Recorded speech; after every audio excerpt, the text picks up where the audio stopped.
it's a great feeling when you get in those cars and you just take a drive. You know, you kind of forget about everything else. You just, you know, put your foot on the gas, turn on some good tunes, and just cruise. It's nice, you know, when you got people cruising behind you. You know, I always know that I got my dad with me, that he's always riding with me or beside me. It's a good feeling when you're cruising. I feel really good about it. It brings back a lot of memories.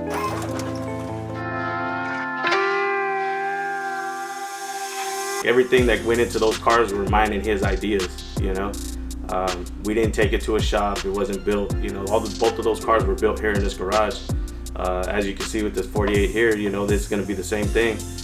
We all put our blood, sweat, and tears into them. You know, it's a family thing. You know, my dad does the body, my uncle does the paint, my other uncle helps with the assembly. You know, it's really a family thing that we do here, and it's all, like I said, it's all done under this roof right here in this garage. I always worked in body shops. I seen this ad that they were running on the radio, looking for bilingual officers, and I told myself, you know what, I don't think I want to do body work for the rest of my life, so I put in for a job as a correction officer in Lompoc, and at that time it was crazy.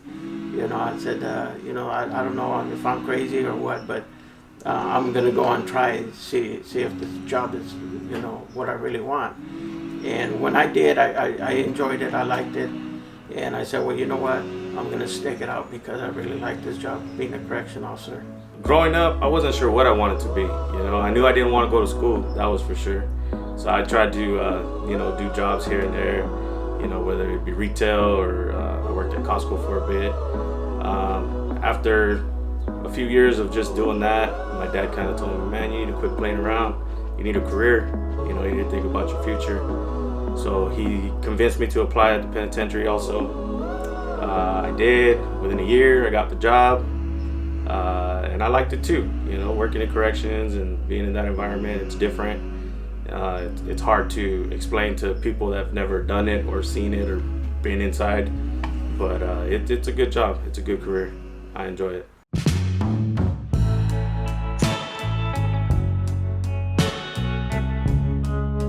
What got me into lowriding is it brings back old memories of my brother, my older brother that used to lowride.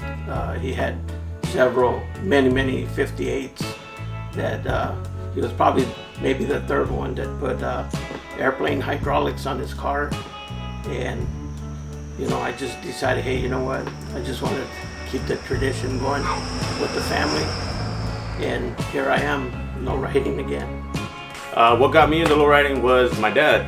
I seen old pictures of him. He had a couple 64s back in the day, and growing up watching him work on cars, not necessarily lowriders, but anything, Camaros, Mustangs. He would paint, do the body, and I would see what they would become from what they started as. At the age of about 12, I think, he bought me and my brother a 63 Impala Super Sport. That was a project that me and him worked on with my brother. A couple years later, he came home and said that he had another car. It was a 65 Impala convertible that he was gonna work on. He wanted me to go with him to check it out. We went, we looked at it, and the guy gave the guy a price. The guy thought it was a little too much for what he wanted. And he ended up asking my dad if we wanted to buy it. At the time, it was a 65. I didn't really care for 65s because it was, you know, Snoop Dogg, Dr. Dre talking about 64. So I always thought 64, that's what I want a 64. But as the years went by and we started building it, I just fell in love with it. And I've had the car ever since. That was my car that I drove every single day my senior year in high school. And every time I run into somebody from back in the day from school, they always ask me, hey man, you still got that car? I tell them, yeah, of course, man. That thing's got so much sentimental value to me, I can't get rid of it. When we picked up my car, it was about 1 trailer and 4 truckloads of parts. My mom was pretty upset when we brought it home. She couldn't believe, you know, my dad purchased some junk. But like I said, watching my dad build cars, I knew the vision we had for it and what it could be. And we just started building. The car is got a 350 small block Chevy, Every year we do a little bit more to it. First it was a cruiser, then we did the undercarriage, then we did the hydros, and then now it's just kind of maintaining chrome and stuff like that. Now I have a 1958 Dalray wagon. It's a sedan. It's one of a kind. A lot of people think that I added that side panel to this delivery. That's what they call them, deliveries, because they use the deliveries for actual. There were milk trucks, delivering parts and stuff. But now I have this 58 that I inherited from my brother, my older brother, before he passed, and and ever since then it's been probably maybe 12, 13 years that I had the wagon, and now it doesn't look what it looked like before. It took a lot to get this thing done. I've been a member of the Uso Car Club since around November of 1999. I just got my 20-year patch not too long ago, which I'm very proud of. Being in Uso is like a big family, Kita, the founder, he instilled in all of us that be humble, be kind, and treat each other like family. We want to call each other family. We need to act like a family.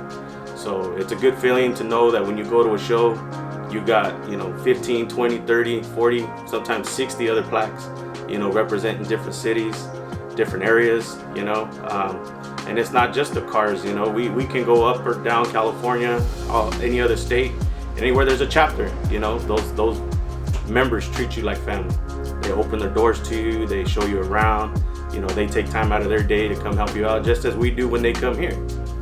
Being a part of Uso is a big part of my life. I'm 36 years old right now, and I've been in Uso for 21 years.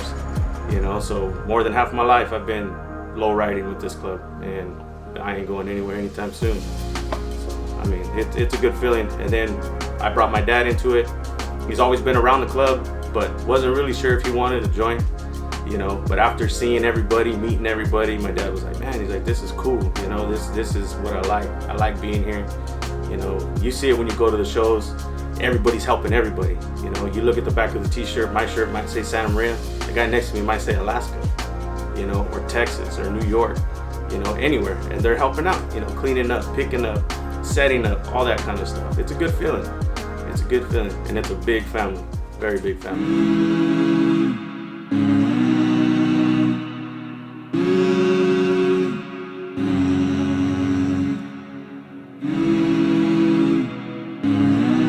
Armando Oliva, Uso Car Club.